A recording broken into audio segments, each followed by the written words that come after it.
Today our guest is Ganesh, a serial entrepreneur. Ganesh started his career in software engineering. After working for 7 years in the company, he did an MBA study focusing on business in Asia. During his MBA, he met a few classmates who shared similar vision as he did. That's how Spark Toys, his first business, was born. After gaining some valuable lessons from his first startup, he then started two other companies. One is in convenience food and the other one is in farming. Even though he started 3 different companies in 3 different industries, but he will share with us what is the secret in identifying the right business opportunities. Thanks, Yassi, for having me. So could you tell us how you changed from being a software engineer to becoming a serial entrepreneur? So I think it's not a premeditated, it's not like I wanted to become an entrepreneur or I had an idea of becoming an entrepreneur. I think like 10 years back, if someone had asked me, what do you envision yourself being at the age of like 35, 40, I would have been mostly an engineer. Like I preferred being an engineer. I liked, coding day in, day out. So it was not like I wanted to become an entrepreneur, but I think as I progressed in my career, I started to feel a bit lost in the sense every day I was doing the same kind of work. Work was not getting more interesting.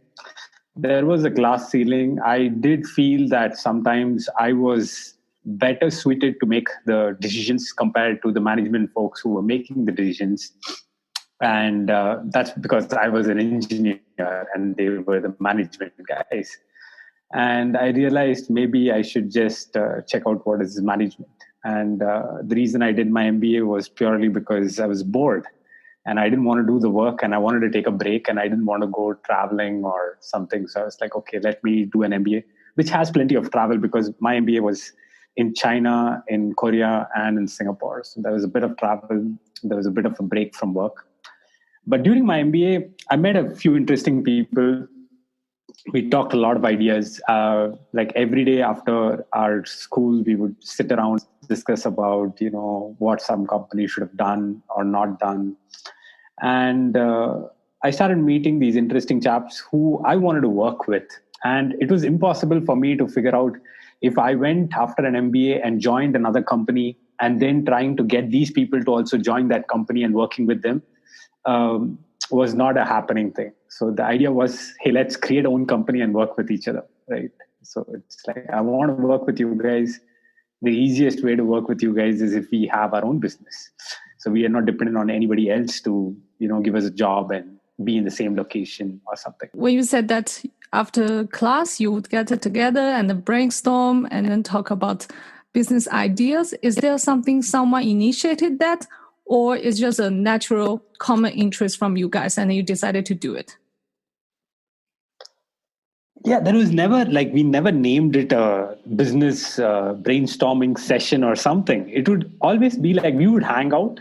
Like there was plenty to talk. Like after there are a few of us who had a different, interest in like, hey, what is that? Like, I think all of us were very curious about what is that one thing that made some company different. So it is not like a blanket statement like, oh, Uber is, doing taxis, but they don't own the taxis and therefore they're a, big startup. But actually going down deeper, like, peeling the onion deeper and deeper and deeper and understanding what is that one thing that they did different. And that takes a lot of, your MBA work. It takes a lot of understanding all sorts of different things and figuring out what is that one thing that didn't exist before that they did, which made them successful. Is that how your first company, the Spark Toy, was born? Yes. So it's a very silly idea. The idea was none of us have done business. Yes, we had, we thought of ourselves as consultants and, people who could help other people and stuff, but we had never done a business ourselves. We've never run a business ourselves. So the thing was, let's run it, but let's run a business in which we have very low downside, but we also make money from day one. So we didn't want to start a business of a payment service or a fintech company that will go green in like 5 years. I wanted to start something in month one. I make profit. Simple business. It's not a startup. So we figured, what kind of thing can we get into that is very quick to start, requires very little investment, and if it succeeds or fails, it's okay to shut it off, right? And for us, the Spark.Toys, we dug very deep into it. On the surface, Spark.Toys is just but a toy rental company. But below the surface, what we were attacking was there's this trend of toys coming in, which were the STEM toys. And the problem with the STEM toys is the life of the toys is greater than the life of the interest that a kid has in the toys. So, for instance, when you buy a tennis racket, most likely the tennis racket breaks, or the strings get loose before you lose interest in tennis. Similarly, when you get a cricket bat or something, you continue playing the game till your cricket bat breaks, then you get your next cricket bat, right? So the interest in the sport is greater than the utility of the items that are made for the purpose of the sport. But in STEM toys, unfortunately, your interest, because it's mostly problem solving, and you once solve it, you get it. Like if you have to figure out how to get this bead from here to here using some random elements, and you have to solve some random problems to do it, once you're done with that science experiment, it is done. It is not something that you will keep playing every day, because you've done it. How to make your first compass, how to do something else, how to figure out which side of the magnet is attracting to what. Yeah. So then you're not going to keep doing it forever. But these things cost far higher than a tennis ball or a tennis bat or something. Yeah, because when you're trying to get a STEM kit, because science kit, and it's got a lot of moving parts and gears and things and stuff. So it's generally like 3 or 4x expensive, but the utility of it for your kids is only for a short term. And that meant that you keep buying more of it, and it keeps cluttering your home because there is no resale value, or you don't end up buying it at all, thereby denying your kid any of access to these STEM toys, because you're like, oh, you'll get it and you'll play it for like 15 days, so why should I spend $80 on it, right? So the idea was, hey, why not just use toy rental to kind of help both. The toy manufacturers right now are not selling because parents are not buying, because it's expensive and it's got short utility, and the parents are not buying because if they buy it, then it just ends up cluttering the house. So if you could figure out a toy rental model that supports both, then it kind of helps. Second is, we figured that a lot of kids, when they have access to a lot of toys, they don't push themselves to learn, especially when toys like STEM toys, which require you to challenge yourself and learn something new. And the point is, when you have a lot of toys, you kind of lose interest when you hit a roadblock and you move on to the next toy. And in some cases, in some studies, it's even linked that the reason for ADHD to move up so much these days is because, kids don't focus on anything. They get access to a lot of things. They get access to a lot of toys. And during my childhood, we would have like 1 or 2 games, and we would play it again and again and again. If we keep failing at a level, we would keep playing it forever to cross that level. So there is this, So the thing is, removing a lot of access to the toys and giving the kids a curated 5 to 6 toys per month kind of made them challenge themselves when they stopped somewhere. So that also kind of helped the child's growth. So overall, it kind of worked out quite well. We managed to scale up the company. We won some tech startup challenges. But one of the reasons why we won, because we could explain the granular difference of what we were bringing, instead of just saying that, yeah, it's toy rental, it's toy sharing, and therefore we're making money, but why it was working underneath. And what did you learn from this startup challenge? Do you think it has brought a lot of value to your business, or how did you see your business transformed after the startup challenge? Oh, yes. So that helped us speed track things, because when we participated in the startup challenge, that is the day we launched, actually. So most companies which came to the startup challenge already had businesses working for a year, but we had launched it on the day of the startup challenge. And had it not been for the startup challenge, maybe we wouldn't have launched it. We would just keep talking about it, right? So we launched it. We got our first two customers registered while I was giving the talk at Slingshot. And that was like pretty cool. Like we launched it and then we started getting our first customers registering to us. And then after we won it, we were on Channel News Asia. And every time our episode went up on Channel News Asia, we ended up getting like 500, 600 subscribers. And so we didn't have to do much of marketing. Like one of the things that I didn't learn, which I think I should have learned during my first startup, was marketing. I think marketing is a piece that I never learned purely because we just got lucky. We got Channel News Asia season 5 of Startup. We got a lot of customers every time there was a rerun of those episodes. And once we got into Channel News Asia, we got contacted by the Southwest CDC. It's a government community development center, which had a baby bliss card program. And the baby bliss card program was offering discounts to parents who had kids below the age of 5, which was our target segment. And so they reached out to us and said, hey, we want to put your logo on our baby bliss card so that 10,000 parents in our region will get access to your service. And we were like, okay, go ahead. Like we had to do nothing about it. That's how we got all our customers. Like everything started falling into place. We didn't have to do much. We got newspaper articles written. We like by themselves, like people found out about us and then they wrote about us. We didn't have to go and ask people to do it for us. We didn't do ads. We didn't do, we tried out Facebook ads once, but we didn't see value in it. And then we stopped marketing. We just ran with word of mouth. Where did you get the fund to start with? We didn't need a lot of fund simply because the business was such that what we were offering what we were offering our customers was a $150 worth box for $50, right? So if a customer joins in, then they pay us $50 and we give them a $150 box. $150 was how much it was worth in retail. We got it to about $80 because we were buying it in wholesale. And then the second thing is, apart from paying the $50, the customer pays $100. So the inflow from the customer, so every new subscriber who came in paid us upfront $150.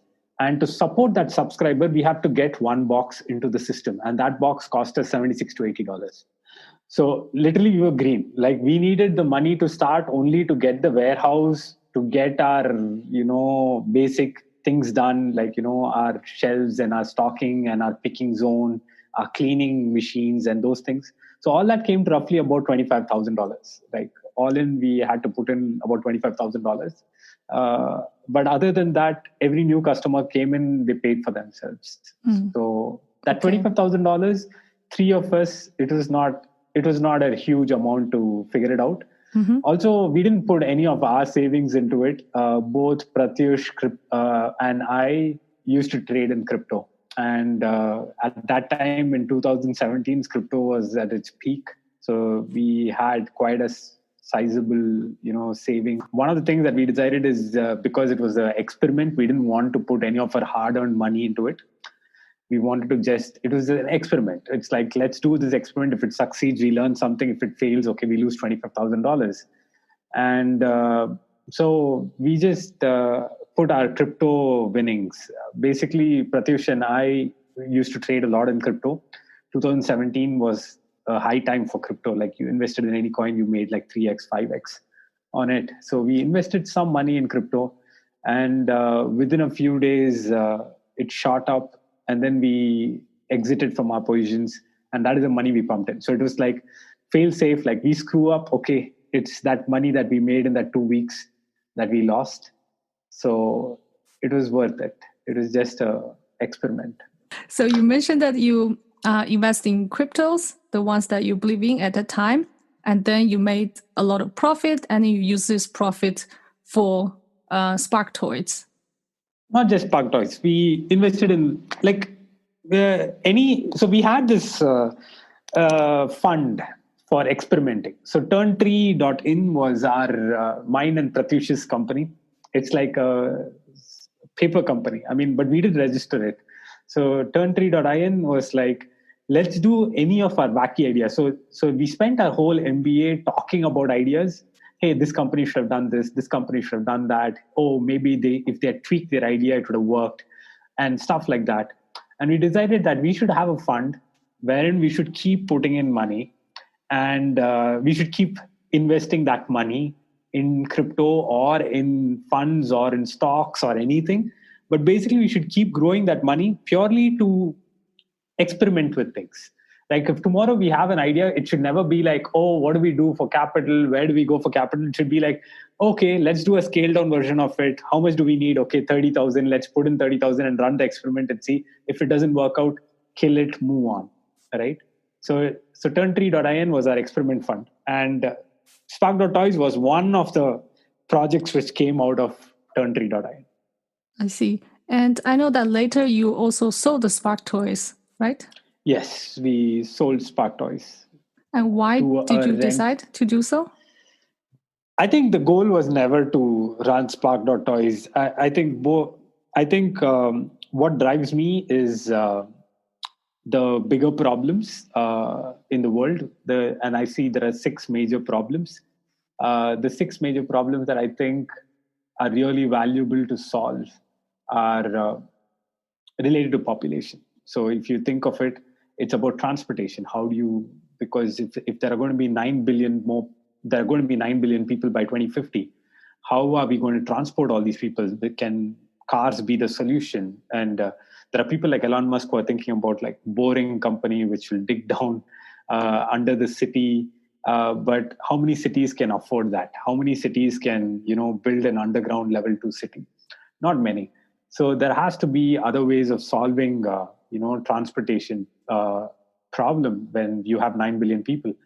And then there is energy needs. Like, what are we going to do? Coal is going to run out. If you have to support more people, and more people need more energy, and then it needs to be solved. And then there is food. There is everything related to food, not just the agriculture, the producing of the food, but also what kind of food do you eat? How synthetic is it? Or, is it good for your health? It's not good for your health. And the whole life cycle of the food, right? From production to wastage. And then after that, you have education. I believe education is like one of the huge things that will undergo a lot of change now, because back during my time, education was all about memory. There was very little internet. So it mattered how much you remembered, because if you don't remember something, then you don't know where to go and find it, because you can't go to the library. If you don't know the term name, then you can't even figure it out. But now when you have the internet, your memory doesn't really mean much. You could, it doesn't matter if you know when the war started. It doesn't matter if you know the formula for binomial equation, or you don't know the formula for binomial equation. You can just Google it up. So I think education needs to change from testing memory to testing data interpretation or something like that. And I believe companies dealing with that, or schools and colleges dealing with that, that's a huge market. And then there is housing, which is, I again think, the current way of building houses is not sustainable. And the last one is pollution. Out of these 6, I think 3 of them is like something that only a government can do something about, like pollution, transportation, and energy. The rest of the 3 related to food, education, and housing, I think is something that individuals can take part in. And so my goal has always been towards figuring out how I can help in these 3 problems. So I'm taking like baby steps. The Spark.toys was merely a way to see whether I would enjoy running a company, or whether I could run a company or not. And now I have the confidence that, yes, given any company, however bad the business proposition, I think I can make the decisions to make it profitable. So with that confidence, that is why I stepped into my more focused area, which is food right now. So I want to get into farming and processing of food. But then after Spark Toy, how did you come up with this idea of this convenience food, which is your second company called Perio, right? Yes. After Sparkler Toys, I didn't want to live in India. I kind of didn't think I would enjoy living in India, purely because most of my time I would have to figure out about mundane things that the government should be taking care of. And so I figured I would rather go to Korea and stay, because I had studied in Korea. Getting a visa over there was not a problem. And when I was staying in Korea, I kind of was exposed to a lot of cool types of, handling food. Like Korea is big on convenience food. Like everyone lives in like students and initial workers and all of them live in a place called Goshiwon. It's like a cramped room with nothing but a bed and a table for you to study, uh, and their life runs on like instant food. Like everything is instant, but by instant it doesn't mean that it's deep fried or it is like bad for health. They had figured out how to make instant food for everything, from your kimchi to your proper food, proper dinner. Everything they figured a way to make it easy. And that's where I figured a lot of Indian food takes a lot of time to prepare, and also it takes a lot of ingredients, and therefore most people can't make them. Then I figured, yeah, if I could apply some of this technology that Korea and Japan have to Indian food, then it kind of opens up a huge market. So how did you actually started this company? Then where did you learn the technology to freeze the food and then source your Oh, so suppliers? I just looked up for freeze drying. I found there's Harvest Right, which is an American company, and at that time my brother was in US. Harvest Right makes these home-based, mini-sized freeze dryer. So I asked my brother to order one. They don't ship outside US, so my brother ordered one. It was delivered to him, and then he shipped it all the way from there to Singapore. And then me and my dad got into testing mode. We made a lot of different recipes, tested it out, and then gave it off to our friends and family to check what their reactions were. And even acquaintances who didn't have to be nice to us, pretty much all of them gave us positive review, and they wanted more of it. They were like, okay, can you get more of it? And then I even took some of that to Korea, gave it off to my friends in Korea, saw their reactions. Most of them wanted it, wanted more of it. And then we figured, okay, so we have given it to over 500, 600 people, and none of them have given a bad review. And all of them want more of it. It's not just bad review. Most of them wanted to know how to order it, reorder it. So then we knew we had a market. So then it was all about ordering a big machine from China, finding the space to put the freeze dryer, and making production scale. That is how we started. Interesting. So you accidentally found out about this idea, you tested with your friends, and you get good feedback, and then you started ordering like the actual machines and then running the business. Yeah, so like pretty much the way everything with Turntree that works is figure out, and if you figure out something interesting, you have the experimentation money. It is just the experimentation money just needs to be signed by me and Pratyush. So if I want to do an experiment, I just have to tell Pratyush, hey Pratyush, I want this much fund out of this. This is what I want to experiment on. Do you also want to do the experiment, or do you just want me to do it, or you don't want to be a part of it? That is how. So we would just experiment. If something fails, and we would figure out a scaled down version of experimenting. So we wouldn't go and order a 300-ton freeze dryer and then experiment. We would figure out how can we do it in the cheapest possible way to figure out whether this will work or not. And we found a $3,000 freeze dryer, which can make like 2 kgs at a time. And yeah, so it's like something that you use for your home.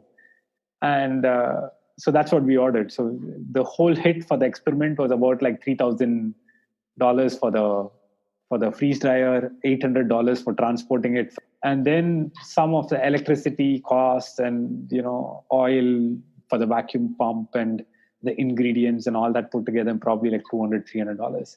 So the total experiment is about like $4,000-5,000. Okay. But we sure shot knew we had like 500-600 people who were willing to buy from us. Mm-hmm. And that was good enough, because that even if it doesn't scale more than for those 500 people, I still thought that was good enough to start the business with.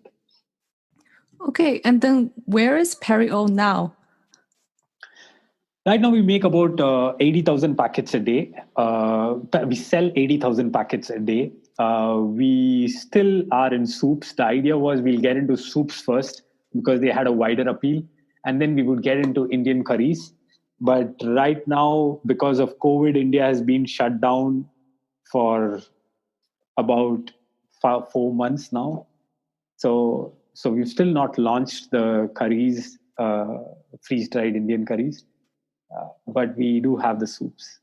And how did you take it from among few hundred friends that they would want to buy it to 80,000 packages sold now? Like, what is the journey in between?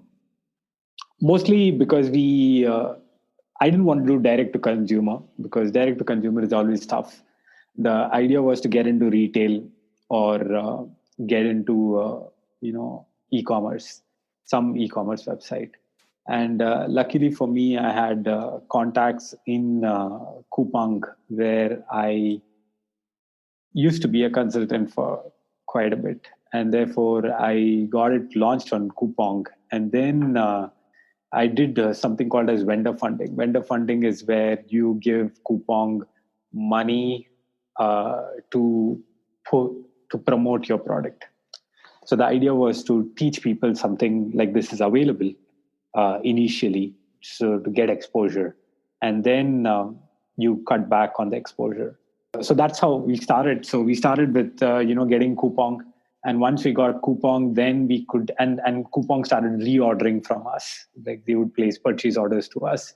Then because we had those purchase orders and we could show that yes, we are a growing brand, and which is good for you. So then we could get into Tiki.vn, which is a Vietnam company, and then e-commerce, and then we got into some of the US e-com websites, like niche websites, so not big yet. And to get into Amazon, of course, either we have to start off as the dealers ourselves or something, which is far more complicated, but at some point we'll get into that. But yeah, the idea is not to sell in India, because I think they're far expensive for an Indian consumer. Like $3 is like 180 rupees. You can get a whole meal for that. But there is a huge market for these outside India. And you mentioned that due to COVID-19, business has been stopped for a while. No, the production is going on, but the testing and stuff is like stopped right now, because every time you create a new food product, you have to, do the nutrient testing and the, bacteria, salmonella, and all these testings from the government agencies and stuff. All those processes are slowed down. Like those testing labs are stopped right now. So launching something new is going to take a lot of time. Okay. It's not going to happen anytime soon. Yeah, I understand. That's for new products. But I have seen in many countries that initially during the lockdown, all the emergency food was sold out.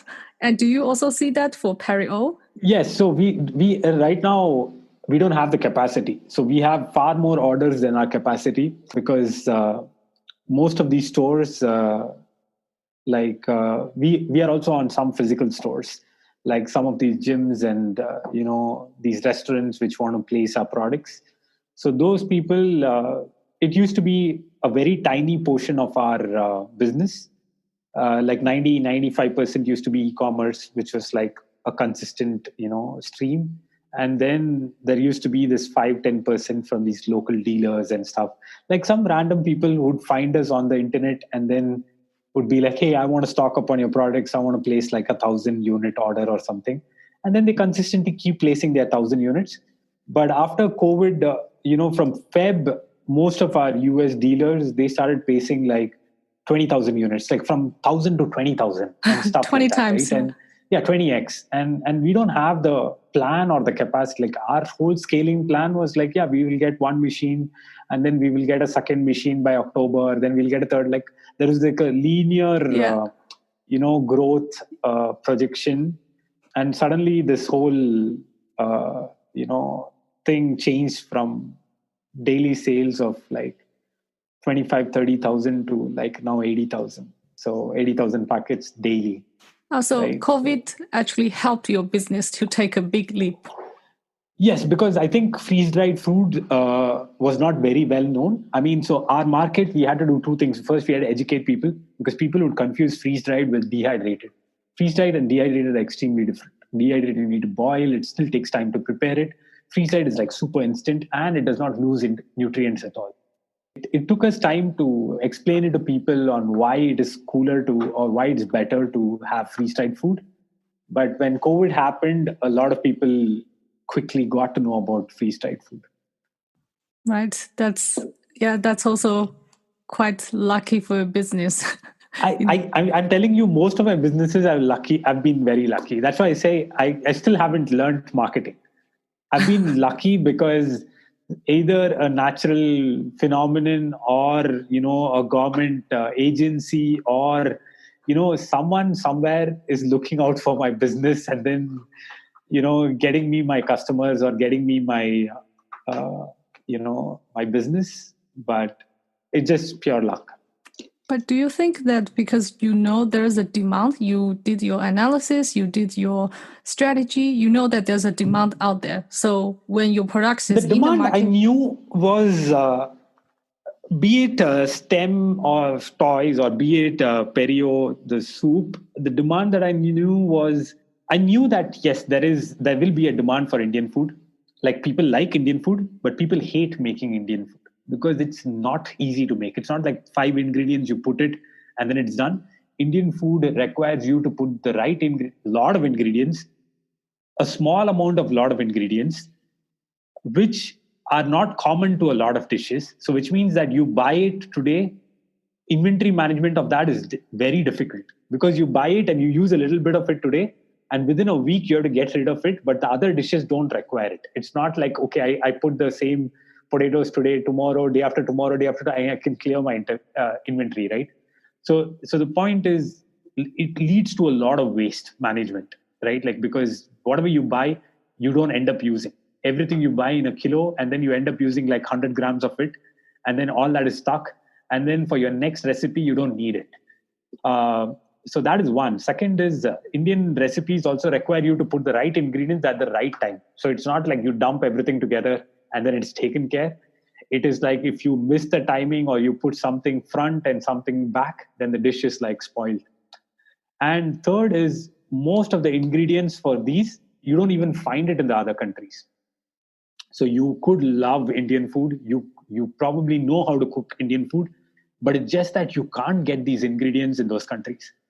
So it kind of made sense. What if I could make all of this and then put it and freeze dry it, not even like, have it as a liquid pack or heavy pack. If I freeze dried it, then it's super light, which means it's travel friendly. And I also knew that a lot of Indians traveling outside, their first thing is like, oh, I'm a vegan, I'm a vegetarian, and this country has no, like, even if it is a vegetarian store or a vegan store, they have vegetarian option or a vegan option, they cook it in the same pan of a non-vegetarian food. Yes. And for a lot of Indians, that is an absolute no. Like my mom, for instance, she's a vegetarian. My dad and I have meat, and we have separate utensils in the home. It's like we can't use the utensils that my mom used to make the vegan stuff. And so that's how picky people are. So I knew there was an amazing market. It was light and it could be preserved for a long time because freeze drying, generally you can keep it in room temperature for about 10 years. So there's this long shelf life, which means the risk is really low. If I make a ton of inventory, I still have 10 years to clear it. Right. Like at some point I can clear it. Right. So it is like very risk-free for me. So food inherently has the problems of low shelf life and therefore higher wastage. I was solving that. The mega problem that I was solving was I was giving it a 10-year shelf life without compromising on the nutrient value for 10 years or the taste for 10 years.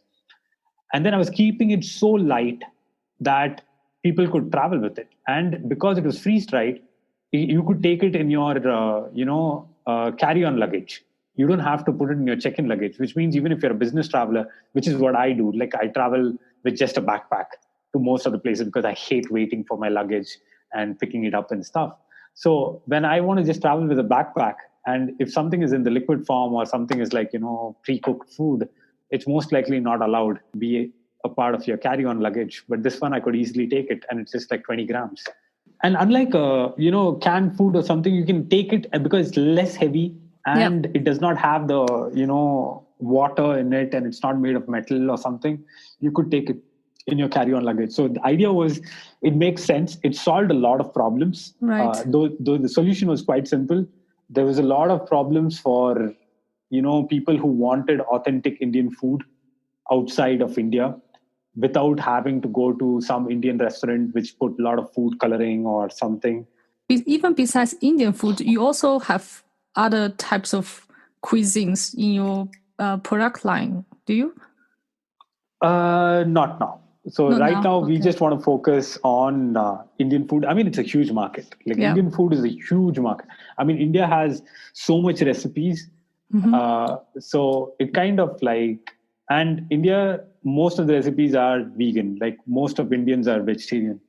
So the idea is, we figured that if we can, containerize it into a packet, 20-gram packet, and then you can have how much ever you want to have, and it's like portioned.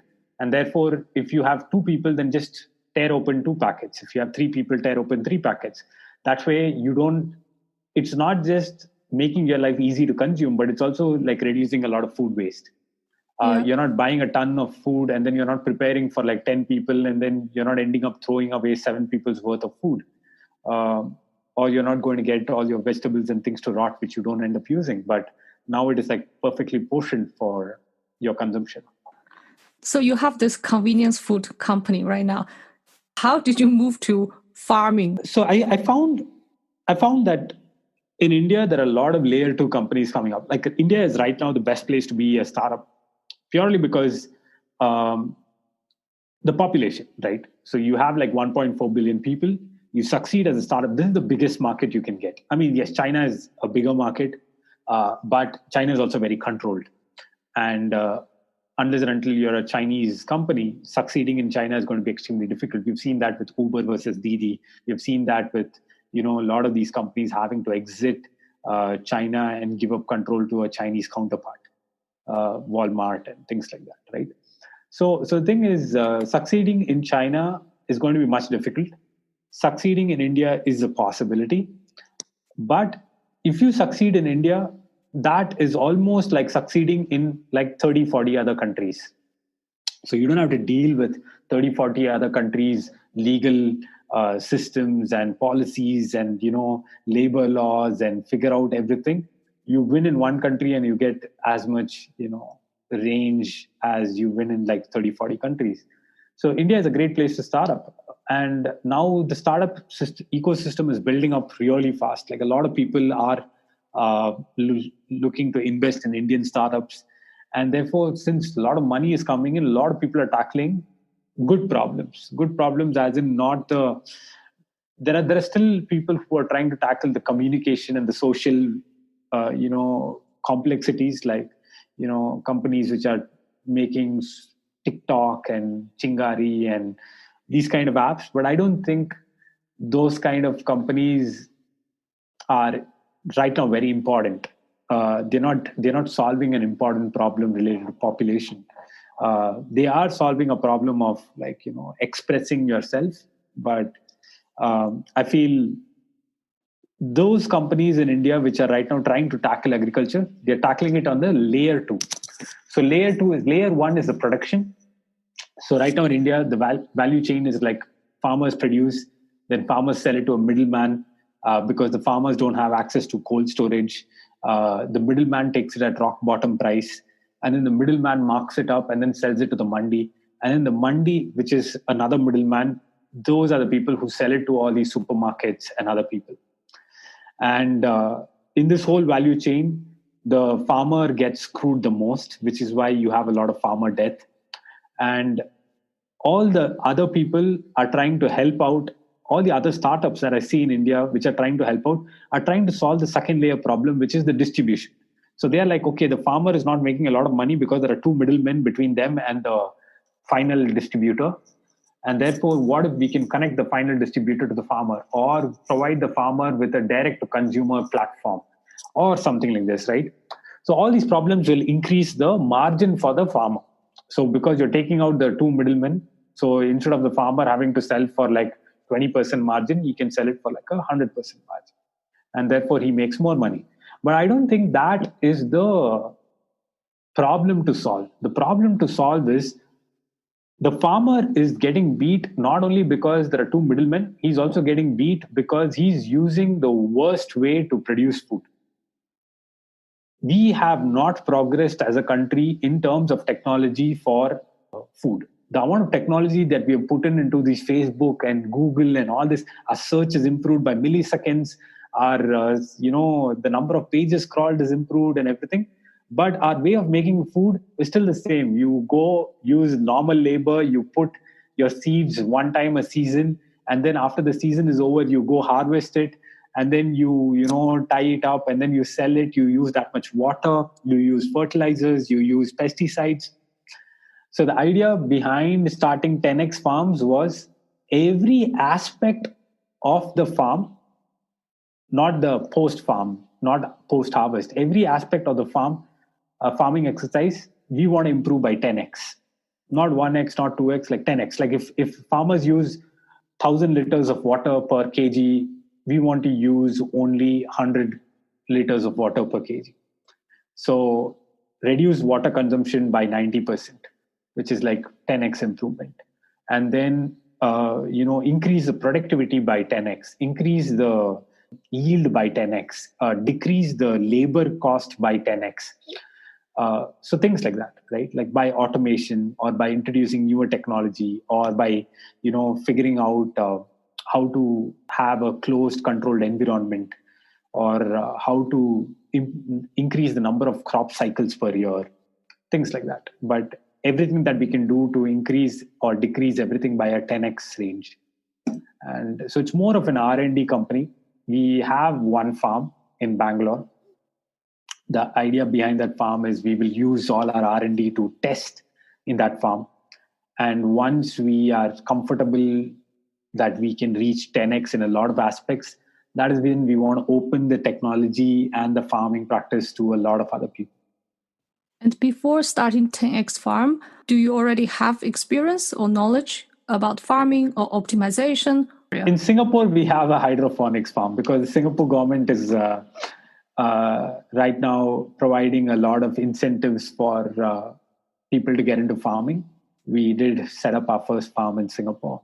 That is all. That is all my experience with farming has been. And then my brother learned quite a bit. So he went and worked in a farm, and he learned quite a bit over there. And then he took up a certification on aquaponics. So he learned quite a bit. But I think the idea is unlike technology, or unlike self-driving cars, or like sending a rocket to the moon, farming is very intuitive. It's very logical. I think if you just look at how it is done, like we've seen like farms in which you harvest over here, and then you walk a mile, and then you go and process your harvest, like you package it. But just changing the packaging zone to where you harvest would save a ton of time. In our farm, we use floats.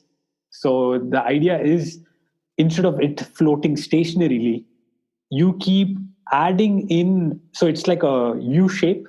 So you keep seeding the floats with the small nursery plants in one side of the tank, and then it grows all the way. It keeps moving as you keep adding new and new floats. It goes to the end, and then you push it over this side. Then it comes all the way to the end over here where it's harvested. And then the floats are cleaned, and then they are planted, and then they're put back. Just doing this whole cycle of it going in a U shape reduces the walking time, which is the most inefficient time. Getting a labor to walk around and pick stuff from different places and then bring it back to one place. Instead of that, I make the water move the boards, the floats, which doesn't cost me anything. And the people stay stationary. So instead of people working, you make the plants working in your factory. Yes, the Or you plants are farm? moving. Yeah, the plants Okay. are moving, the people are not moving. Okay. And that reduces the amount of, so I don't need like 10 people walking around cluttering this place, dropping things and everything. I've also seen some people use this same technology, but they do it in a straight line. So you seed over here and then you harvest the other end. But then that is again silly because you have to bring back all your floats to the seeding area again. But on the other hand, I just want to keep both of them together. So you send it over here, you receive it over here, you chop, you clean, you replant, you push it back. Okay, And so interesting. smaller ideas like these does not require a PhD or does not require a lot of thinking. You just have to sit there and figure out what can I do to make my process 1% more efficient. And Okay. if I can make it 1% more efficient, then every day, then by at some point I should be able to make it at 90% more efficient. And then your lab, or we call it a lab in Bangalore right now, is where you do your R&D. And afterwards, what's your plan? So part of it is I want to get into manufacturing of farming equipments, because right now setting up a farm in India takes anywhere from 6 to 8 months. So I also want to improve that by 10x. So if something takes 6 to 8 months, I want to be able to set up a farm in 15 days. And you should be able to harvest in 30 days. So if you decide today, you have a piece of land and you say, I want to start a farm, in 30 days, you should be able to harvest. Right now, that's not a possibility. You could have all the money on earth, but it's not a possibility. Like you will have to talk to 10 different partners. The greenhouse partner is a different guy. The person who makes the pond is the civil contractor is a different guy. All these guys have to talk to each other, because if he puts a beam over here and that guy puts a tank over there, then it doesn't work out together. And then you have to talk to the fisheries, you have to talk to the aquaponics guys, and everybody is checkered. But I want to be a farm in a box. You order a farm, it comes in a shipping container, and then it should be so modular that you can fix it yourself. It's like IKEA, and get it started in 15 days. So to do that, I will need to get into manufacturing. And right now, the idea of what we're doing in Bangalore in our R&D farm is trying out different prototypes. Like we're building prototypes and then we're testing it out and then seeing how we can make it better, understanding the science behind it. But and is this from your startup fund, or is this something you start with your brother? This is with my brother. So the Singapore farm is Turntree project with Pratyush. But the Indian one is with my brother. And then what do you think are the biggest lessons you learned from doing the 3 startups till now? There's a lot of things that I've learned, but some of the things that I've learned is figuring out your right partner makes sense. That is the biggest thing. Like a lot of people spend very little time. They spend more time thinking about the idea, more time thinking about the business, more time thinking about the monetization and every aspect. But startups fail not because your business model was bad or your monetization was bad or something. Like those things can be corrected. Like startups always pivot. Like you start with something, make it work. If it does not work, you change a little bit and then you make it work. So you should be spending more time trying to figure out who's that person that you want to work with. And I never anticipated working with my brother, simply because both of us, like he had his own career in US, I had my own career in whatever I was doing. I had my own friend circle and stuff. But I didn't realize that I am not a CEO material. A CEO material is a person who can get stuff done. And I was more of a logician. Like I would come up with a lot of ideas, but I wouldn't have the patience or the willpower to see them through. Like I don't want to deal with the day-to-day stuff with it. And the moment that I realized that my brother is of the CEO type, and I realized that we are compatible that way, because he wouldn't focus on these moonshot things, but he would focus on delivering things. But I would focus on all these moonshot ideas and things on how things could be made better.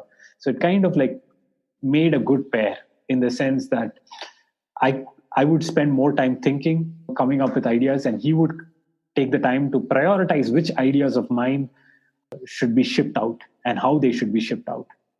So one of the biggest key lessons for me is the startups, all my startups, I had a long-term experience with these guys. Like when with Aldrin, with Pratyush, I spent like years in the MBA school with them. And at that point, I didn't meet them for the purpose of a startup. I met them because they were in my class. We were not judging each other. We were talking our hearts out because they were not applying to a startup that I had, or I didn't tell them that I want to talk to you because I want to create a startup with you guys. We met in a setting where there was no requirement for being fake, projecting what you were not. And that is when you realize, okay, this is a person I want to work with. And then the startup happened. The startup was the consequence of good friendship and understanding the person. I think it's very lucky that you met those people in your life, and also you make something great. And then for the audience, where can they find you if they want to learn more about your startups and your projects, or even your future startups? So one is my Twitter, which is Sagaro, Sagaro. So that's a long name. The Sagaro, like I used to be into anime, and Sanosuke Sagara was like Rurouni Kenshin's friend and an impulsive guy. So it kind of like resonated when I was like in my 6th or 7th grade. So that's why I got that ID. And then there is always Gap.in. Gap.in is my website. GAPP.in. Yeah. Okay. Yeah, I will write, if you don't mind, I will write your Twitter name and your website in description. So if people are interested in your project, and then they can follow you, find you there.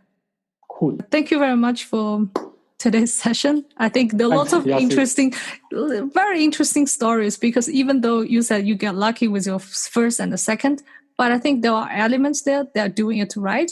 You understand the business, you understand demand, you test it, you have a startup fund, and you know what you are doing. So I think at the end of the day, luck is one thing, but the other elements, you need to do it right. Then the luck comes, then you'll be successful.